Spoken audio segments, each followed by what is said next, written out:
In a world overloaded by irrelevant information, knowledge described clearly is power.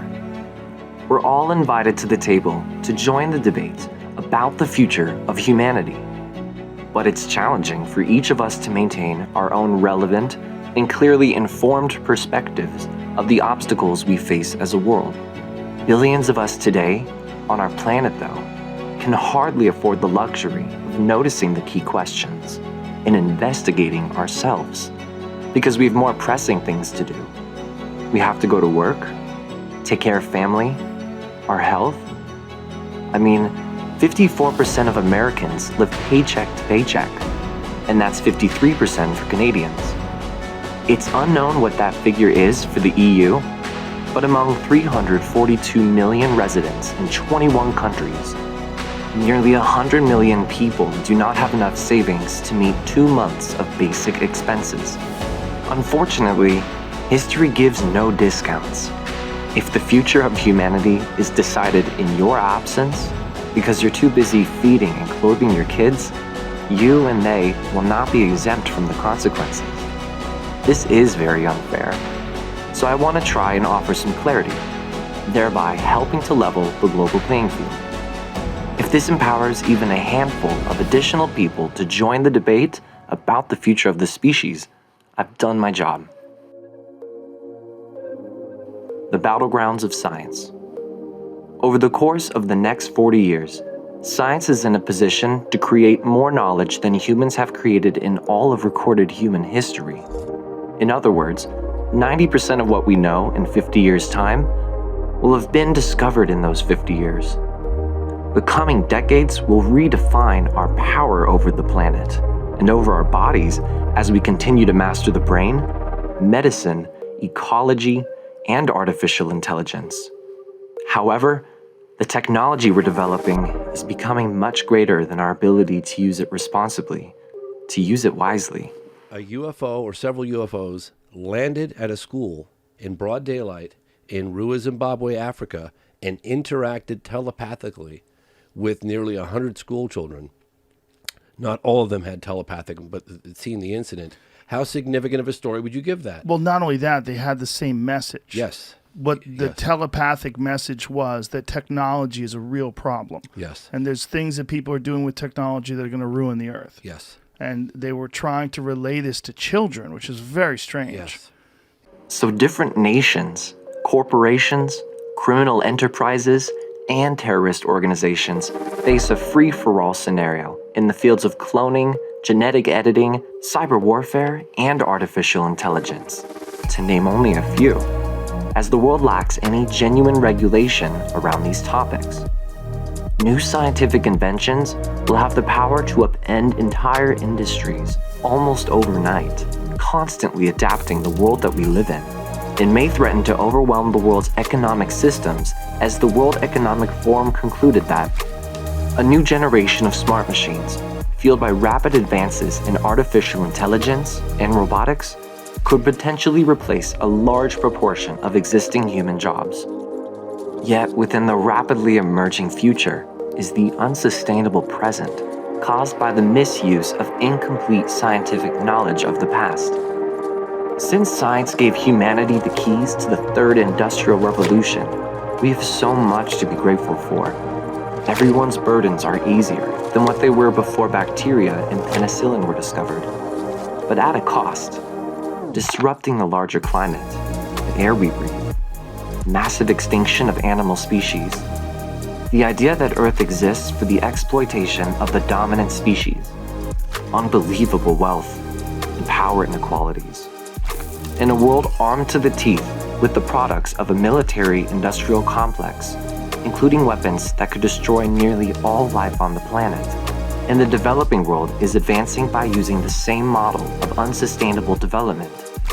Humanity is like teenagers being handed the car keys for the very first time, still learning how to rely on new technology responsibly. Science in this perspective is perceived as dangerous, and its unfortunate history has left it to be seen as synonymous with the man, a corrupt, disconnected, largely white and male cultural elite dominated by financial interests. It's the place for corporations, the military, and corrupt politicians to come from when offering scientific health and environment solutions which come back with horrible consequences. The devastation of the nuclear bomb, the use of harmful pesticides, depletion of the ozone, the horrors of Agent Orange and napalm in the Vietnam War. And because there was very little incentive for scientists to collectively engage with the public in a widespread dialogue about these topics during the 1900s, science became perceived as ultimately a subject no longer motivated by a sense of wonder by idealists, adventurers, entrepreneurs, and visionaries, but of nuclear giants and ethical infants, all driven by a sense of fear and hunger for profit. There lacks a genuine, consensual trust between the whole world and science at the moment.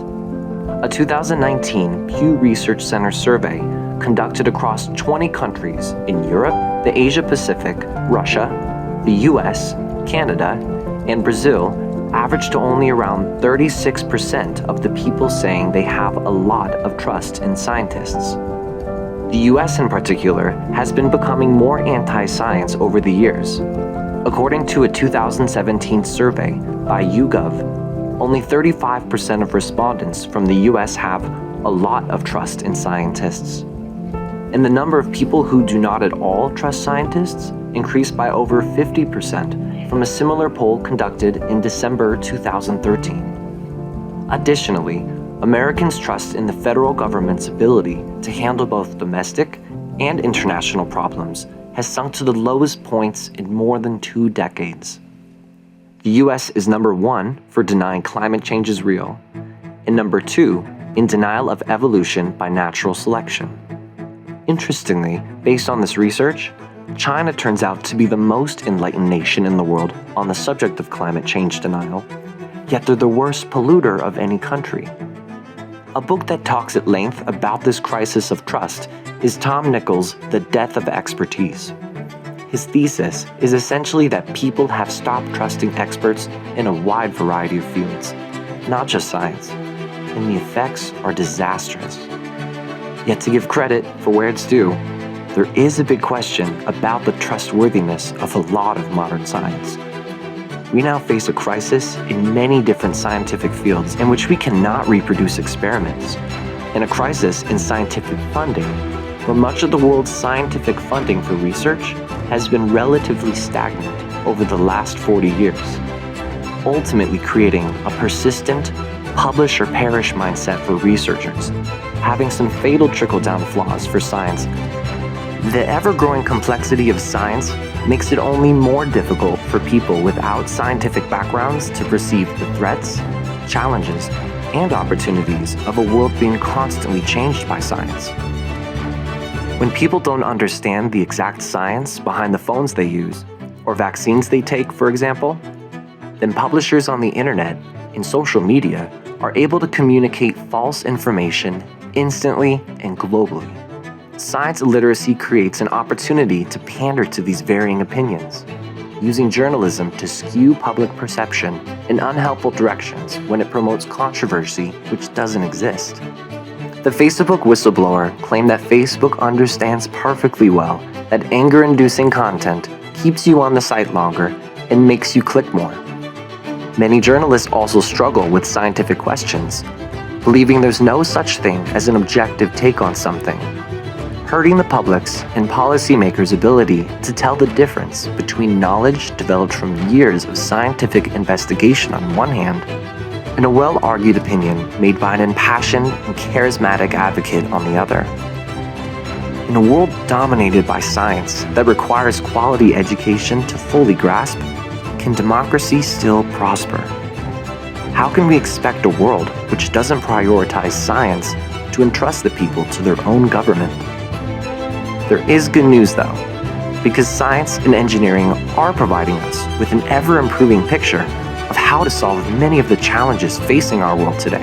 But to manage the social and economic upheavals that these advancements will bring, so they truly are in the public's advantage, so much depends upon how well we can cultivate our critical thinking skills so that we incorporate evidence-based thinking into our personal lives and use this to update the political process. There is a revival at hand. We will be the generation to win the war on science. It's a vast war, and the winners will chart the future of power, democracy, and freedom itself. This whole channel is an account of this war, and what we, the concerned citizens of the planet, can do to win it. But before we continue, there is one more essential realm in which science is challenged perhaps the greatest, and that is the spiritual.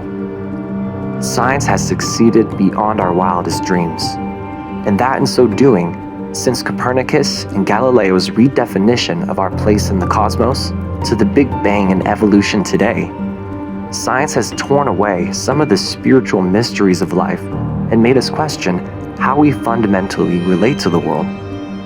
But many of us don't realize that science has not in fact discarded all the bricks which previously supported believers. The fact that we have no idea how the universe came into existence is one of them. The elegance behind life's perfect complexity, the available body of evidence surrounding near-death experiences, the simplicity of math, and a fundamental moral law in things is indeed reason for awe and for belief in a higher power. These are positive reasons, based on knowledge, rather than default assumptions based on a temporary lack of knowledge. Conclusion. Though the technological challenges are unprecedented, and though the political disagreements are intense, humankind can rise to the occasion if we keep our fears under control and are a bit more humble about our views. But one thing is growing increasingly obvious. We're running out of time. Our looming ecological crisis, the growing threat of weapons of mass destruction, and the rise of new disruptive technologies won't allow us to sit idly with no consequences. Perhaps most importantly, artificial intelligence and biotechnology are giving humanity the power to reshape and re-engineer life. Very soon, somebody will have to decide how to use this power. And if you or I don't know what to do with this power to engineer life, market forces and very impatient investors will not wait for us to come up with an answer. Unless we're happy to entrust the future to the mercy of quarterly revenue reports, we need a clear idea of what life is about and who we are in relationship to it, and definitely how to heal our hurtful past with science. So that's exactly where we go in our next video. To the past. In order for each of us to possess a strong personal philosophy of how to lay the foundations for scientific solutions today and the advancements to come, we have to start by listening to science tell us its story. Our next video is the history of ancient science. Thank you.